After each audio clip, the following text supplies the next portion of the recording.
रथ अटकिला कहले आम बुझुलु दासिया बरपे दिन रथ अटकुला एवं आम जाना पाचु आदानी रथ अटकी गला प्रथम कथा। द्वितीय कथा आईन मंत्री सदा सर्वदा गोटे कथा तदंत चली काली आम शुणा पाइलु जे आमर पुरी एसपी एवं पुरी जिलापाल ये कले ट्रांसफर करदे सस्पेंड नहीं ट्रांसफर करदे ट्रांसफर कलापर मुझे जापानी एसपी ए आईएसी हो ना एसपी हो रे पृथ्वीराज हरिचंदन गोटे बैट सब आप निजे मैंने देखिए आपण मैंने बैट नहीं जे प्रत्येक कथार से कहती कौन ना तदंत चली कि प्रकार तदंत चलती आज आम जापरूँ। तो रथ अटक भारी दुखदायक घटना मो पुरी जिलार जेहेतु गोटे पिला आम बहुत कष्ट भी लगुच जगन्नाथ रथ आम जाना पाइलु ए वर्ष अटकी माने अटकले आम निजे अनुभव कलु जे जगन्नाथ साथ भी राजनीति ए खेल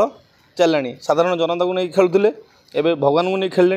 देखो विगत दिन आउ क्या छात्र नहीं खेलुंट देखो कांग्रेस जदि मुख्यमंत्री बासभवन घेराव कर साधारण जनता हिसाब से मुझे मुझे सहित जा बासभवन में जोगदेवी से जो एतरे आपरे बीजेडी भी जदि बासभवन ये कर घेराव कर आम स्वागत जनइबू एवं साथी भी आम सामिल हबू क्या अन्यायर विरुद्ध सब जनता एवं बाहर तो आम भी बाहर।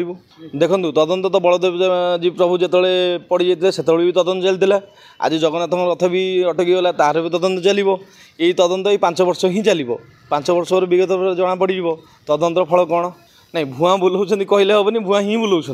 खाली भुआ बुलाऊँ नुह प्रकृत सरकार ही भुआ बुलाऊँ गोटे मूल मंत्र से ओडिया अस्मिता आज हूँ तदंत यह नहीं बीजेपी सरकार चली देखो अस्मिता कहीकि आए आम विगत दिन सुन आम ओडिया अस्मिता तामिल पाखे बंधा पड़ी एवं बीजेपी सरकार तार मत दौ जे एवं ओडिया अस्मिता क्या पाखे बंधा पड़ी।